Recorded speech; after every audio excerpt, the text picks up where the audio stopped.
Welcome to the Good Hormone Health webinar, April 5th, 2020, titled Coronavirus Information for Endocrine Patients. Please mute your phones. This is a very important topic, and there's been a lot of interest in the effect of coronavirus on endocrine patients. What will we discuss tonight?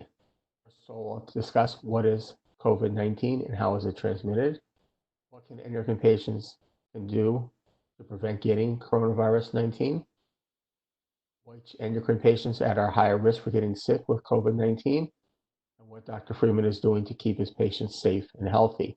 We'll have time for questions from patients via the chat. What is the difference between COVID-19 and coronavirus? People have asked me this question. There are a lot of coronaviruses, including some types of common colds, are the coronavirus.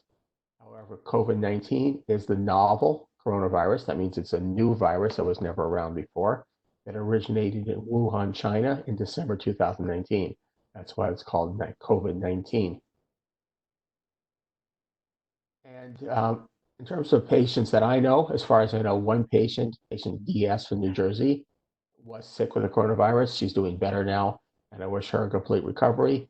And my prayers are with the other coronavirus patients, and I hope that they are doing better. There are several caveats before we go into the talk. First of all, I admit that I was wrong about coronavirus. People asked me about it in February, and I thought it would blow over and wouldn't really affect the United States. I was certainly wrong on that, and I apologize if I gave anybody misleading information. It's been found to be more contagious and serious than anyone predicted. Its future course is unpredictable. And I'm not an infectious disease doctor, primary care doctor. If you have questions about getting letters, whether you should go to work or not, testing kits, those should be addressed with your primary care doctor. This is a very important slide about how the coronavirus is transmitted. Basically, there's two ways it's transmitted. A person in a crowd here could have coronavirus. The patient could be asymptomatic, and I'll talk about that in a second. And they can cough or sneeze and release droplets containing the virus into the air. These droplets can land on somebody's nose or mouth and possibly their lungs and get them infected. Now, this is depending on how close you are to the person. So this says 1 to 2 meters. That's approximately up to 6 feet. And that's why we get the limit of 6 feet for social distancing. If you're right in front of somebody, you're much more likely to get it than if you're 6 feet away. And it's an exponential difference. So the farther you're away, the less likely are you get it to go into your have them land on your nose, mouth, or lungs. The second option, they can land on surfaces or objects, more likely metal, plastic, and glass. These allow the coronavirus to stay on there for up to 3 days. Then somebody touches this metal or plastic or glass surface. They then touch their face and their mouth, and then it goes into their nose, and then it goes into their body. The scary thing is new evidence has found that people are contagious for 2 days before they get their symptoms. And a single cough can produce up to 3,000 droplets. To gain access to the body, the viral droplets must enter through the eyes, the nose, and the mouth. So if someone who is infected coughs on you and you're right in front of that patient or person, there's a good chance you'll get it. The farther away you are, the less chance you'll get it, so that by being 6 feet away from somebody, there's almost no chance of getting it.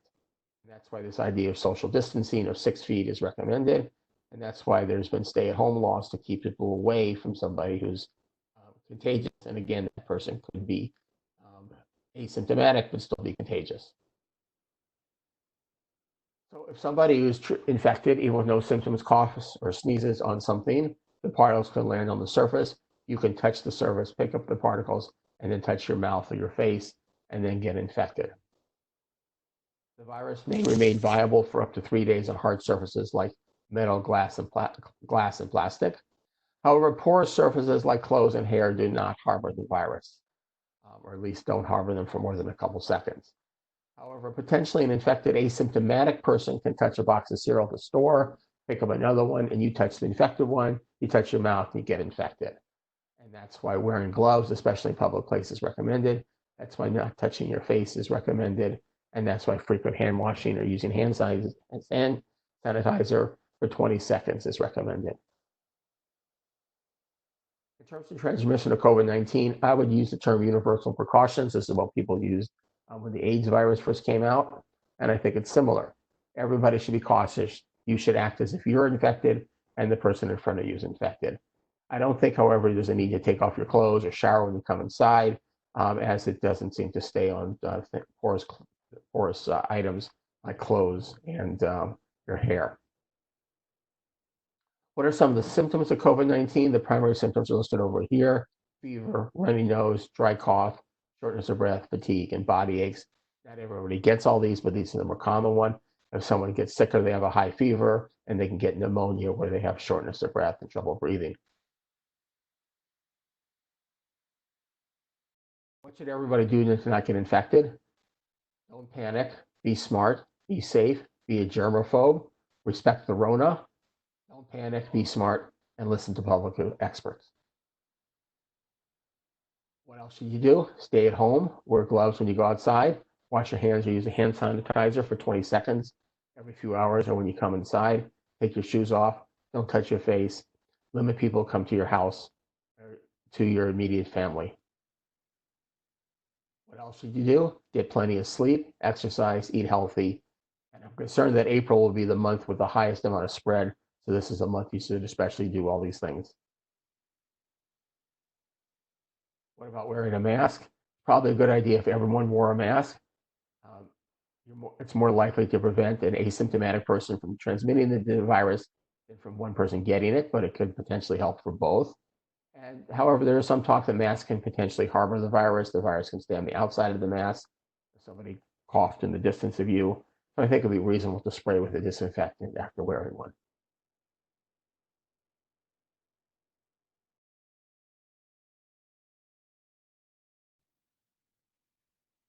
Potential high, any indoor places with a lot of people. Shop stores, shop online. If you need to go to the store, try to shop online. Airplanes and airports, definitely could be a problem. Again, everybody mute your phone, please. Pisks, please mute your phone. There we go, thank you. Airplane and airports are definitely hotspots. People are definitely not flying. Public transportation, Uber and Lyfts are a big problem.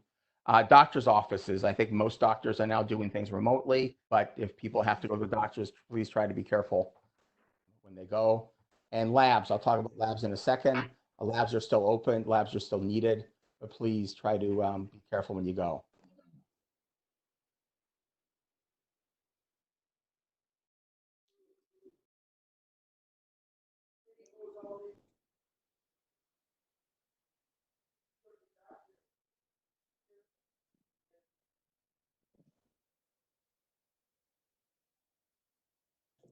People to get their labs done, what should you do? Yes, you need to go. I need to see your labs, digest your medicines, wear a mask and gloves. LabCorp and Quest are both open.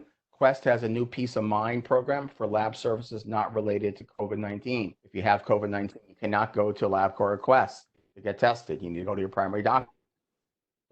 The labs are sort of insulated from that. They have this peace of mind program for people who have other conditions that put them at risk for COVID-19. In the first hour of the day and get VIP care. LabCorp has something similar as well.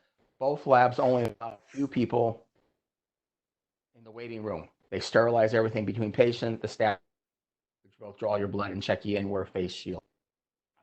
So I think and they also allow people to wait in their cars and get texted when it's their turn.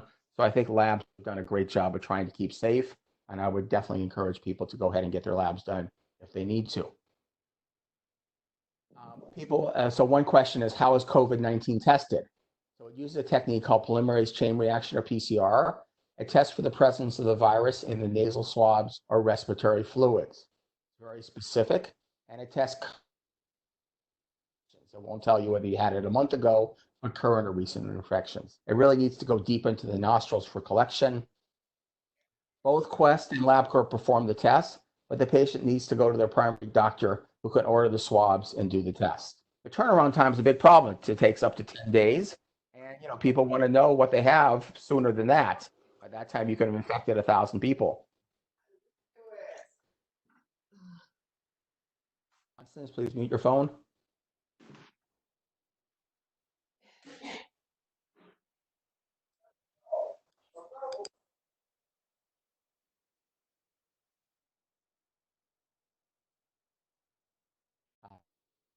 There are rapid 15-minute PCR tests that are available, but they're limited. I think this is going to change once you get these rapid tests available. Antibody testing, which measures your blood for presence of antibodies. That will determine whether somebody has an antibody and is probably no longer can be infected again. This has just been approved. It's going to roll out soon. This will be very helpful in figuring out who is already. As far as we know, somebody that has an antibody cannot be infected again, although I don't think we know that 100% sure. There is a possibility that the virus can have different strains, that you can be exposed to one strain and still get another strain. So far, from what I've read, that has not been the case. The question is, should I be tested for COVID-19? Choice is number one. Lily, please mute your phone. Mute my phone? I'm not on the phone. Mute your computer. Thank you. Number one, person has no symptoms and just wants to make sure, no way should they be tested. I was exposed to somebody with COVID-19. Probably not. Stay home, wear a mask. If you go outside, probably okay. I have mild symptoms. I would say discuss it with your PCP. It's sort of optional if you get tested. Again, probably you're not going to do that much different if you have mild symptoms than if you don't, and have it than if you don't. And if you have a fever, cough, shortness of breath, and feel sick, go to the emergency room and they'll test your oxygenation. They might do a chest x-ray and they'll determine whether you need to be tested and need to be admitted. So who's at risk of getting sick with coronavirus 19? And I think this is not super. I think this is the case. Anybody can get it. But in general, a lot of people are infected with the coronavirus, but they don't get sick with it. So you have to go to the hospital and get a problem. People with a poor immune system more likely to get sick with it. These include older people, those with other diseases, patients with diabetes, patients with high blood pressure. They're especially prone to get sick and die from COVID-19, especially the people with diabetes. So patients with diabetes should make a special effort to have their diabetes controlled. If your diabetes is out of control, I would say you're at a fairly high risk. I don't think people with prediabetes are at a risk. That hasn't been shown at all. And this is important also. Patients on high doses of steroids, often for other reasons, other things like that, for low rheumatological diseases, I would say they have a pretty good chance of a higher chance of getting sick. Again, nobody can, you don't know for sure who's going to get sick, but in terms of the odds, you're more likely to get sick if you have if you're on high doses of steroids. Now, what about endocrine problems and COVID-19? And patients with active Cushing disease, certainly much more dose than a normal person does. They have an impaired response, so they're more likely to get sick from COVID. And I think somebody that has Cushing, I use a lot of medicine like Ketoconazole. Once you're treated, I think your risks are pretty down to normal. If you have mild Cushing, it's probably not so severe. And but the people that would have pretty severe Cushing's, they should try to get treated and try to avoid adrenal insufficiency also. So you don't want either too high or too low of cortisol. Now, autoimmune attack on your adrenal glands, even properly treated patients have an impaired immune response. One of my patients sent me an article about that. They have something wrong with their T cells, which help fight off the immune response. So I would say a person with properly treated Addison's disease has a slight increased risk of getting sick. But if you have adrenal insufficiency from a pituitary problem, you had an adrenalectomy, and you're on proper hormone, proper glucocorticoid replacement, you're probably not at that great of a risk. The problem is if you're either overtreated or undertreated. So patients that are, and I would say it's probably worse to be overtreated than undertreated in terms of your immune system. So I stress strongly patients with Addison's disease who are not sick should not stress dose. If you're sick, we'll talk about it in the next slide. Go up on your dose if you have hydrocortisone because you're worried about it. Only go up if you're really sick. And patients, people with hypopituitarism, especially untreated growth hormone deficiency, they also have a lower immune response. There's been a few studies suggesting that growth hormone helps with their immune response. I would say they're slightly more likely to get sick, but probably not too bad. Once you're treated with growth hormone, you should be okay. What about patients with adrenal insufficiency? Should they stress dose? If they're just worried about it, definitely don't stress dose. If you're not sick and you have it, a lot of people have it in very mild cases, you don't need a stress dose. If you're infected with it, you're short of breath and you're sick, you're nauseous, you're vomiting, you're achy, you have a fever, I would stress dose and go to the emergency room. Now, it's interesting, the AACE and a couple of endocrinologists, Dr. Kaiser and Dr. Stewart, came out with a little article talking about sick day rules. And they say, quote, for our known patients with primary and secondary adrenal insufficiency, taking glucocorticoid as it relates to COVID-19, cough and a fever, should immediately double their daily dose and continue on this regimen until the fever has subsided. I agree with that. I would say that if somebody that has a cough and a fever, you should probably go to the hospital. I don't think you should stay home and just stress dose. So I think there's very people that are really going to stress dose. I would say if somebody is slightly sick, has infection, has adrenal insufficiency, not short of breath, you can stress dose and stay at home. But I think most that have adrenal insufficiency and they're sick, they're not feeling well, they're fever, they're short of breath, they're having trouble breathing, I would send them to the hospital. What else should you do? Drink a lot of fluids, take in extra salt. Patients with diabetes insipidus can get dehydrated easily. You don't want to do that. Taking a lot. And I don't think you should be on too much hydrocortisone, Dr.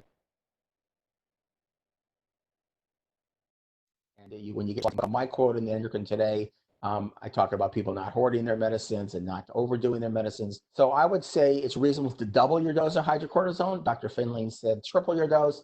Again, I don't think you should be on too much dose. If you're that sick, go to the hospital or emergency room.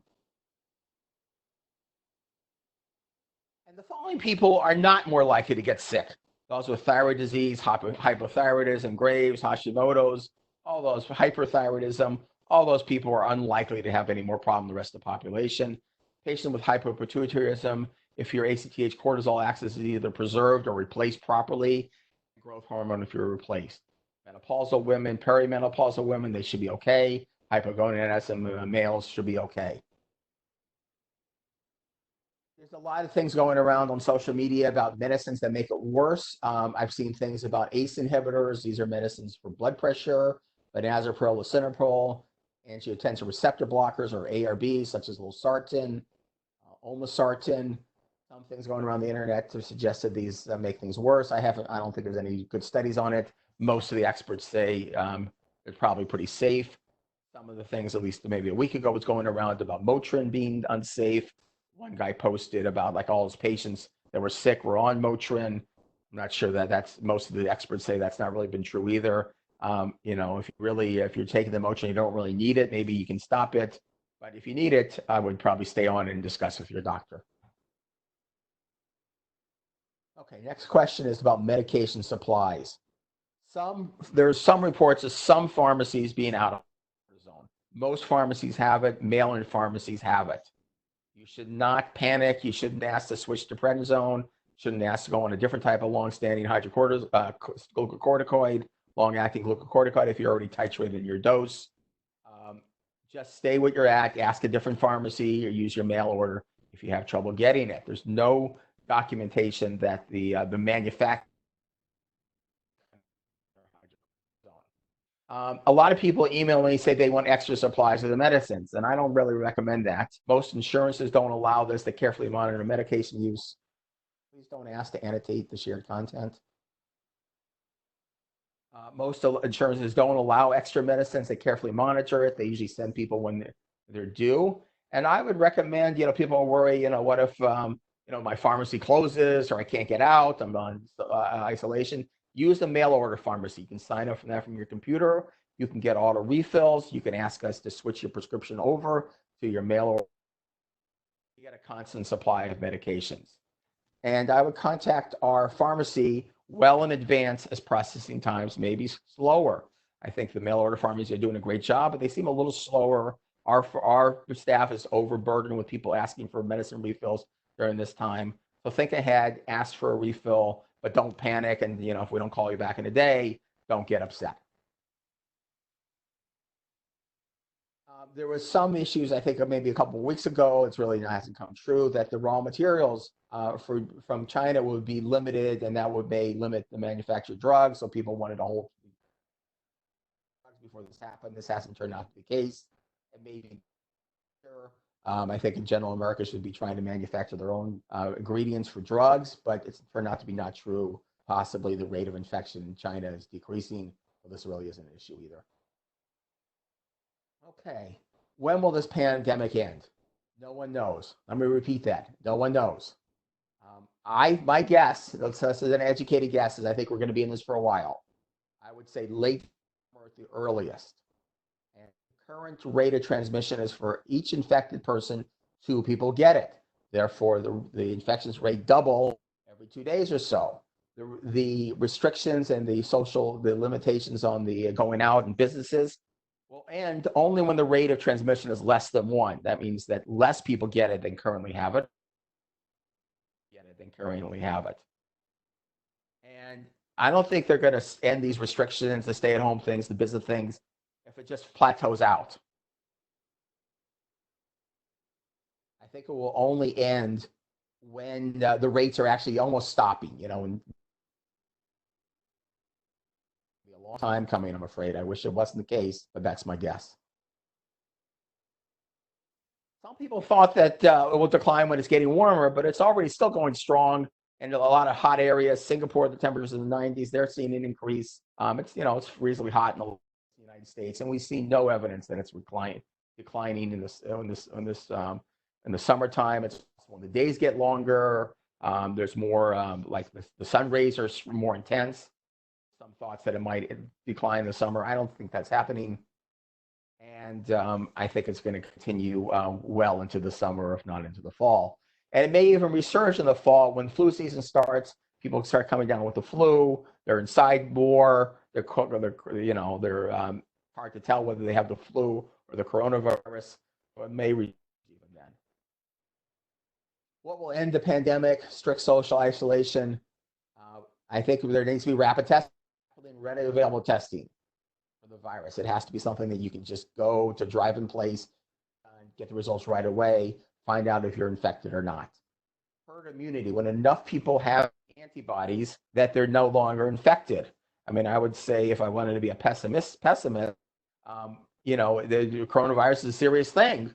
It may take over the whole world, but I think because people get immune to it, it won't. It will sort of peter out at some stage when enough people have antibodies to it, either from vaccines or because they are infected already.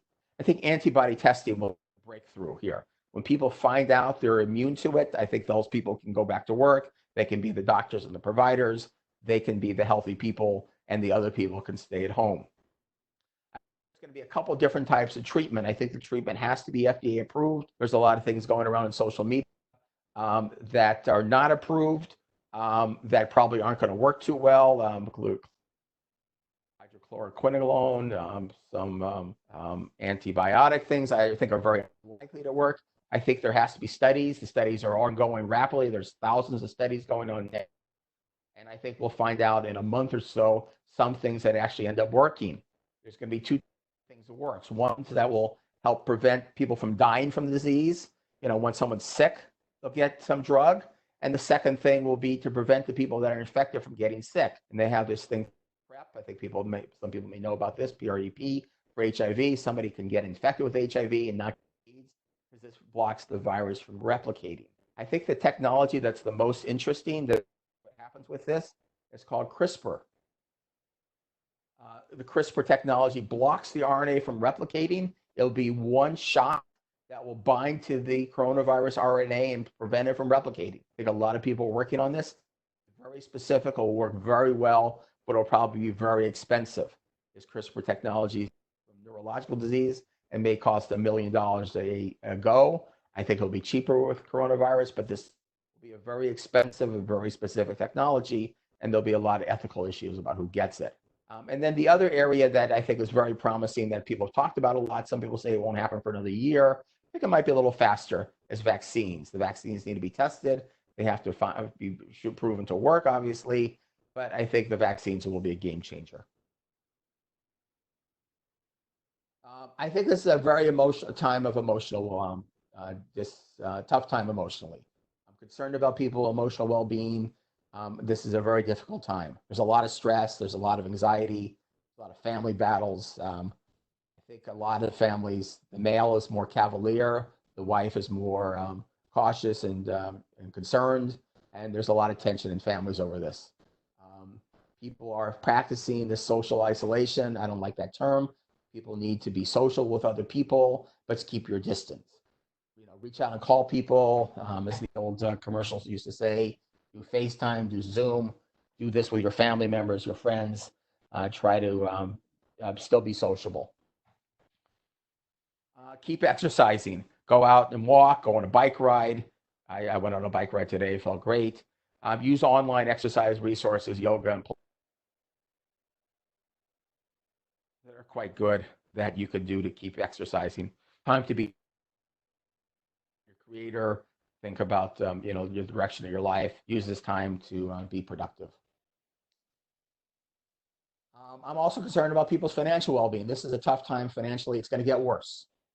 There's a lot of people out of work. There's going to be a lot more people out of work coming up. I think the government maybe is trying their best, but I don't think it's enough. I think the government should be pushing job creations, and not just giving people a tax rebate. One person is not working, so they can't pay the next person, and that person then doesn't work, and they can't pay the next person. So there's going to be a lot of people out of work. It's going to be a long recovery. People need to reinvent themselves, take advantage of the situation if you can. If you're in the capability of keeping paying your workers, even if your income's down, try to do that. Try to keep everybody working and not dependent on living off their savings.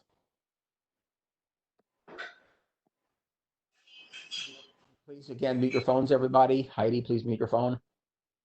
During the COVID-19 pandemic, I'm now approved for telemedicine appointments.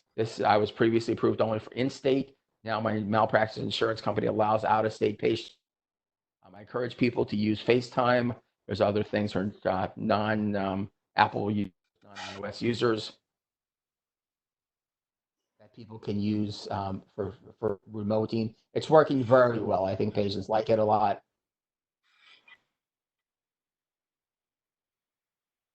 And you can book your appointment, use my regular times, Tuesday night slots for new patients, 45 minutes, or follow-up patients, 30 minutes with the same deposit as before. I'm really trying to avoid in-person appointments. I had one patient a couple of weeks ago that came in because she was already booked her flight, but I think those days are ending now until the pandemic is over. I'm offering people an Amazon gift card for if you lost your job or you had your income reduced by 50% if you book your appointment in April or May. I realize people again are having some more financial issues and may not be able to afford to see me. I don't know if it's going to make that much of a difference or not, but I'm offering a $75 Amazon gift card for growth hormone sim tests, $50 for new patients, $25 for follow-up appointments. This can't be booked retroactively. Once you already booked it, you won't be able to get this. But if you're thinking about an appointment, this may help you a little bit financially. Email us and we'll send you to see if you qualify, and we'll send you the gift card. Okay, so overall, please stay healthy. Try to be smart. Thank you for sharing your time tonight. We'll open up to questions in a second. If you want to make an appointment, you can email us at my email. You can go on my website. The webinar will be posted in a few days. Unfortunately, I didn't record it for the first 5 or 10 minutes or so, but the rest of it will be recorded, including the chats. So let's open it up to questions. Thanks everybody for joining. And And again, let's just do it by chats.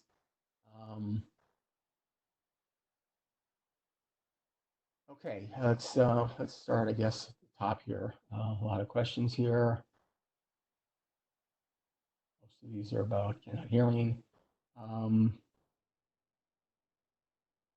So again, I'm going to post this on my website later.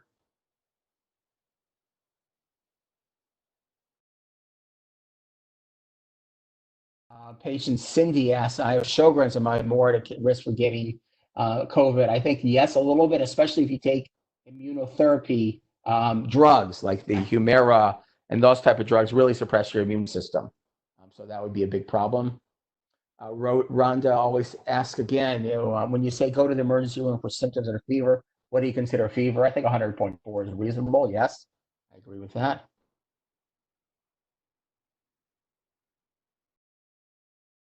Do you have confidence in blood plasma treatments? No, I don't think so at all. I probably wouldn't do that.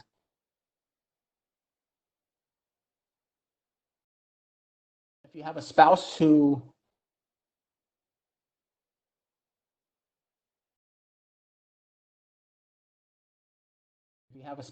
is exposed to work at hospital pharmacy, should we sleep separately? Uh, Question. I would say possibly. Especially if that person starts having symptoms, it might be worth sleeping separately. Do we need to disinfect groceries? Probably not. I would prescriptions instead of coming to the house. I would probably wear gloves. Probably, hopefully, I think things should be okay. I think that's probably not needed, but if you want to, you probably could. Someone with no thyroid at greater risk, no. If you're on replacement, you should be okay. If we end up in the hospital, what do we tell doctors to do for a steroid? I usually send people a stress dosing emergency room letter. I would probably use that. I think most people probably know more than the doctors what to do. You should get a dose of Solucortap. Double your dose to start with, taking a lot of fluids. And then at the hospital, they usually have protocols for this, but they should give you more steroids. Maya says, Maya says her HPH axis is at intact. I would say she's not at a higher risk than the general population because she doesn't have insufficiency. She's not on cortisol. Rhonda says, if on a hydrocortisone pump and need to be hospitalized, can we count on IV solid cortisone being available? I would bring your pump in with you and just do what you're normally doing. Our BLA patients, I think if you're properly replaced, you should be okay. Don't under replace or over replace. Casey says, any extra precautions that you recommend for me? I'm a nurse at a hospital, anxious, the process of Cushing's, autoimmune condition. I would probably try to work at home if you can. My county job, I'm trying to work at home mostly. Rub your hands, wear gloves, wear a mask if you have to go in. Try to do the best you can here.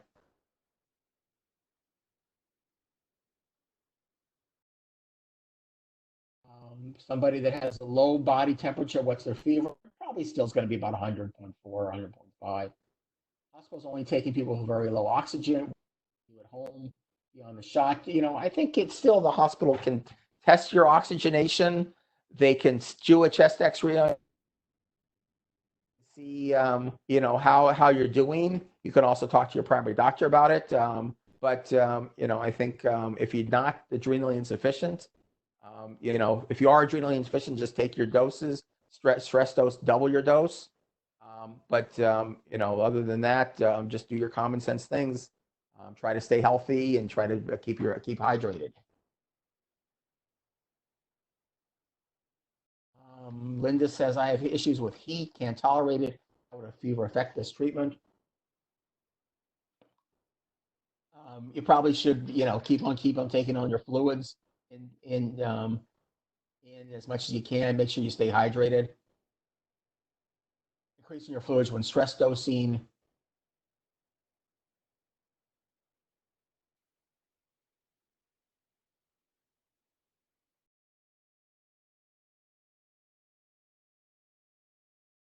Talk about increasing fluids when stress dosing. This affects my diabetes insipidus.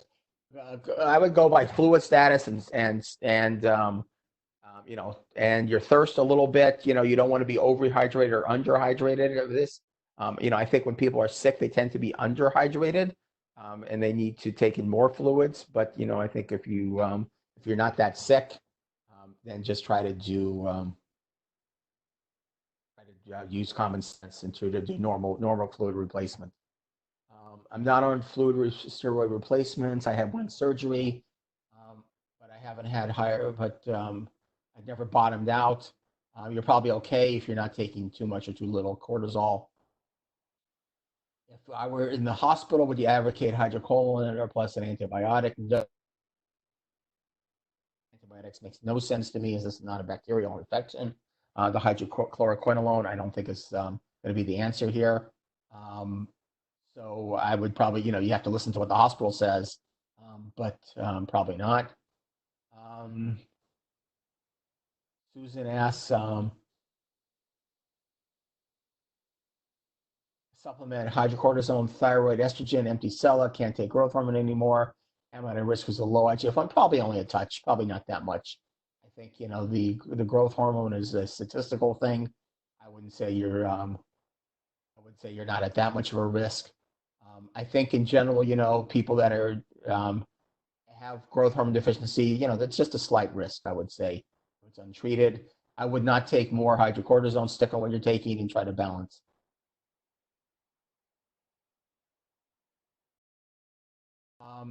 Difference between dexamethasone versus short-acting steroids such as hydrocortisone as a risk of the virus. I mean, in general, I put on hydrocortisone. I would have people stay on what they're currently taking. Somebody like Lynn, I've been working there for a while. Whatever I recommend in the past is probably what I think is best for you. Some people don't do well on the hydrocortisone. Most of my patients are on hydrocortisone. Probably the standard treatment for people with adrenal insufficiency. But for some reason, I put people on dexamethasone. I would stay on what you're currently on during the coronavirus time.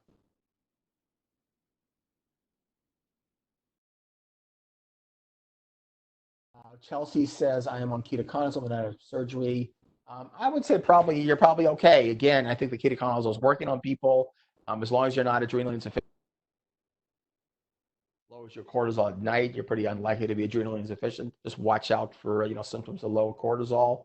But I think most people on the ketoconazole should be okay. Which manufacturer do you think is best for hydrocortisone? I like the Greenstone band the best, and I think the brand name Cortef by Pfizer is good, although a lot of times insurance doesn't cover it. I think the Greenstone generic brand is really good. With zinc or other supplements,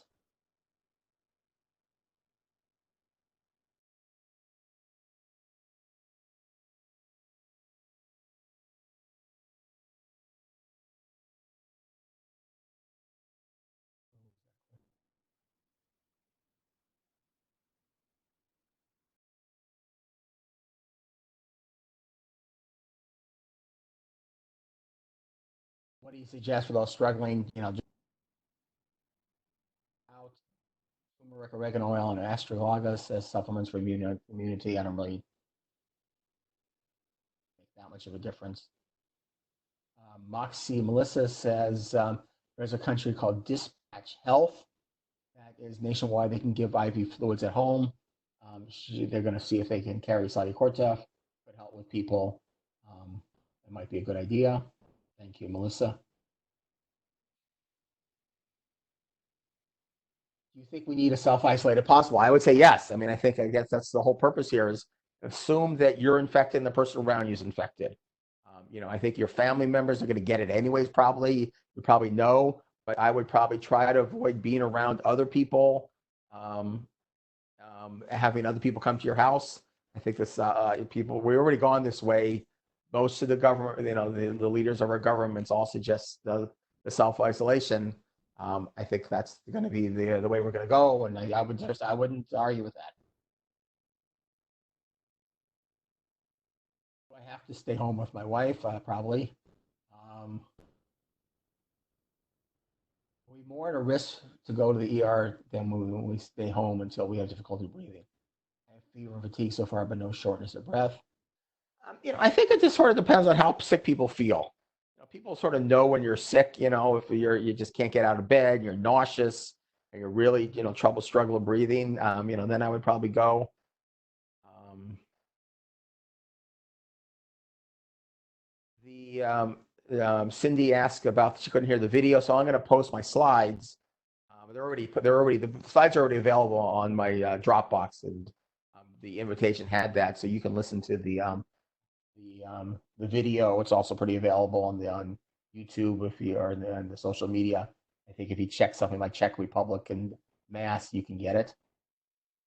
Um, DS asked, the hospital system in New Jersey is going to be full soon. They cancel elective procedures. I treat my GH without having the stim test done. I am at 85 without the stim test done. We're still doing. So I think part of what I sort of alluded to is I'm trying to pay my people. Eric does the stim test. We do it in an empty room. There's nobody else there but Eric and the person. So if you want to come to LA, you can do it. Otherwise, I think you're gonna have to wait for this. It's a tough situation. That hopefully will pass, and we have to make the best of it.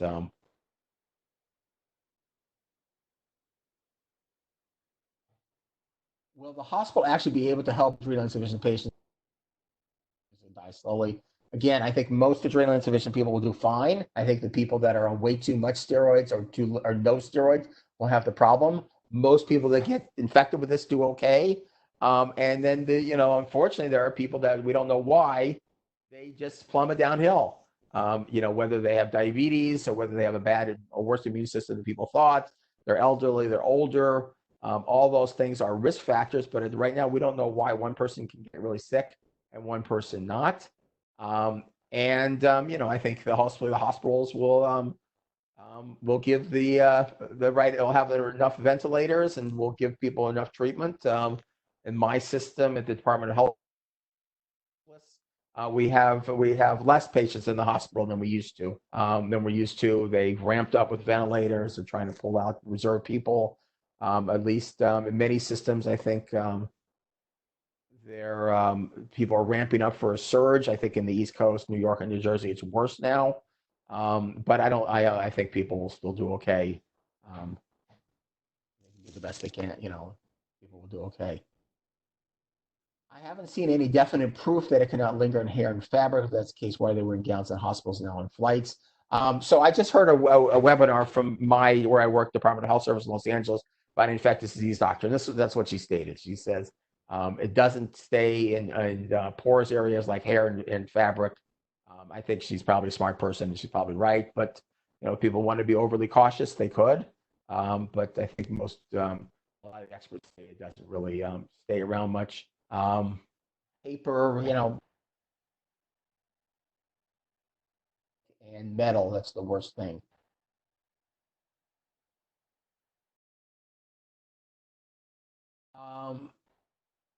Question about, workers and telework, I think that's really a primary care doctor's decision about that.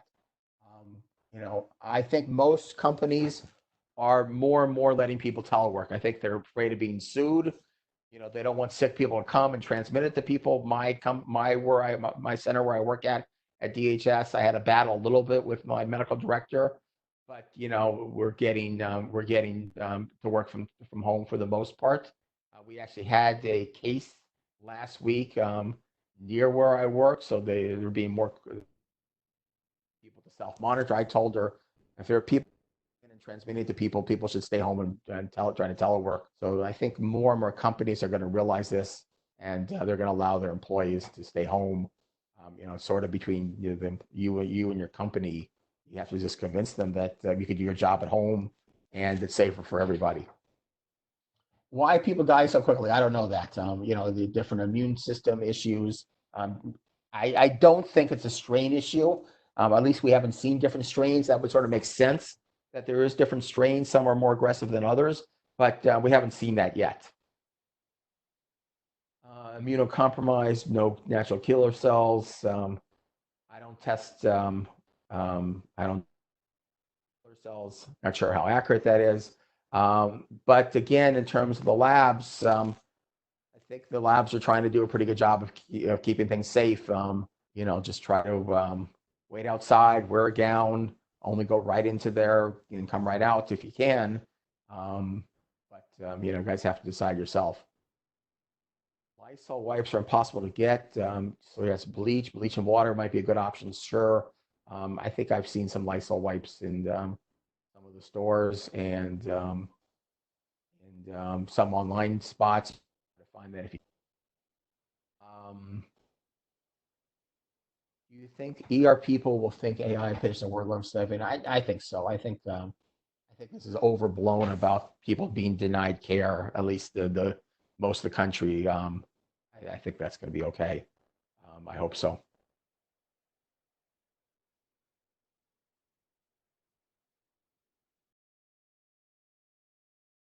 When do you think air travel will be? I think air travel is going to be a long time. I think again, most of these things I think will be a long time. Um, I don't see this coming back right away. I think there'll be when you have much more people and having immunity, less or no people getting sick when they'll start lifting up these issues. But I think it's not going to be for a long time. Unfortunately, the Cushing's reunion in July got postponed. Probably be rescheduled when this is over or later. Um, um, I'd like to be a little more optimistic about this, but I think the virus is replicating so fast right now.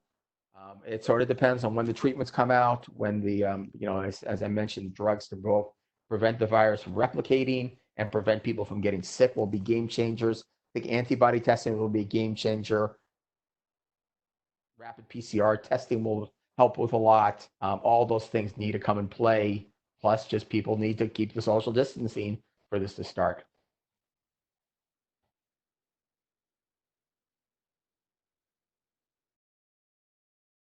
I think it's hopeful to have a vaccine in a year. I think it's hopeful. Yeah, I think a lot of people are working on it. I have faith a little bit in America and the world capitalism. That I think enough people are putting effort into this that I think there's going to be breakthroughs soon on this in many areas. I think some of it is both getting things approved, getting things discovered, getting things approved, and then getting disseminated. So already there's antibody testing, but right now there's they're not it's not that ready. People don't know what to do with it. I think as this increases, more antibody testing becomes available. There'll be more and more people that um, get it. They'll find out they're already been infected. They'll be a little safer. There is on my website. There should be an adrenal insufficiency letter that people can download. Yes, I do think antibody testing will be available. I'm not sure through the public or through a doctor's or through LabCorp requests. I think antibody testing it's already. I've heard things that it's been FDA approved. One company at least. I think it's going to come up much more rapidly in the next couple of weeks.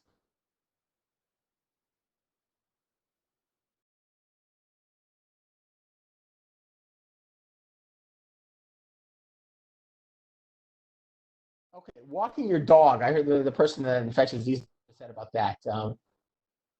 I think it's okay to walk your dog. I wouldn't kiss your dog. I wouldn't have your dog right in your face. But I think you're probably okay to walk your dog. Um, Closed space, you're probably okay for that.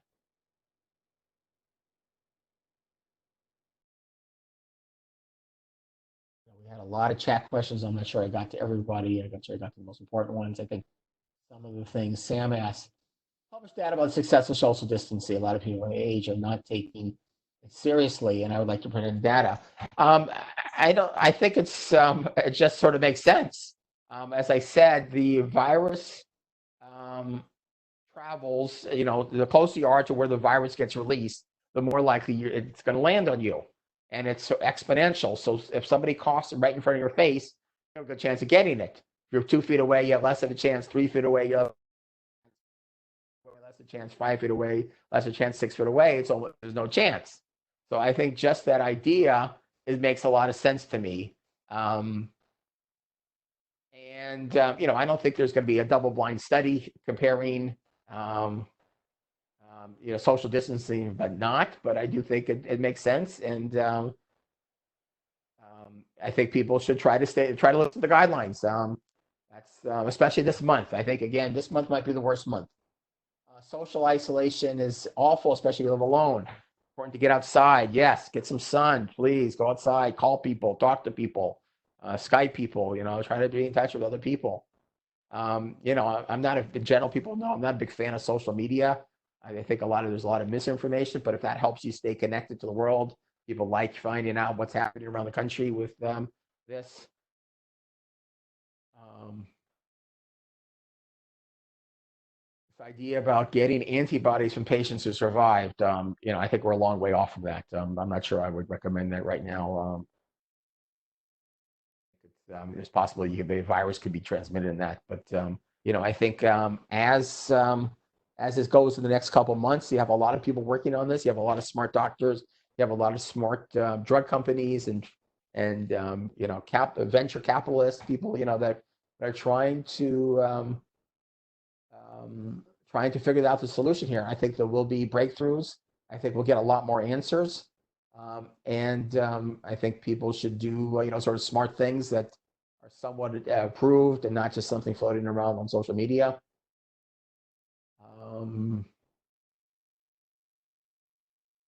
Elevator etiquette and precautions, the whole thing, just try to stay away from people if you can. Take the stairs. I think in the East Coast, people use more elevators than out in the West Coast here. Trying to be close people. If you can, wear a mask.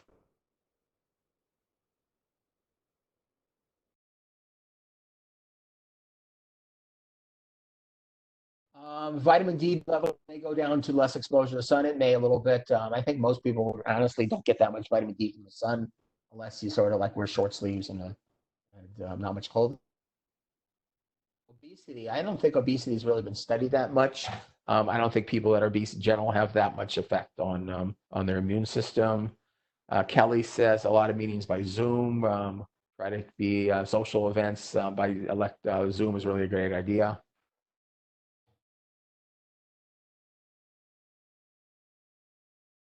Okay, anyone else have a burning question that they want to send to the chat that I didn't answer yet? I'm sorry I didn't get to everybody. What am I taking as myself? So I'm trying to work at home. I'm fighting with my boss at my job at the county to work at home. I think I'm winning, and I think I'm trying to do that. I'm trying to wash my hands more, wear masks, things like that when I go out. I'm trying to get good night's sleep. I try to exercise, all those things. And then again, for my private practice, we've moved everybody to a telemedicine type of appointment. Okay, thank you again. Sorry we had a little trouble with the audio during the tape. I think some people didn't hear it. And also, when I record this and post this, I think there'll be a beginning. I didn't push the record button, but I think it'll still be worthwhile. The slides are available on my website already. Thanks everybody for their nice words to me, and I definitely want to stay safe. I want everybody to. So we'll close it now. Thanks everybody.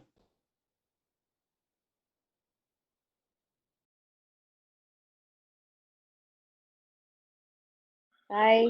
Bye everybody. Bye, Dr. Friedman. Thank you so much. Thanks. Good night.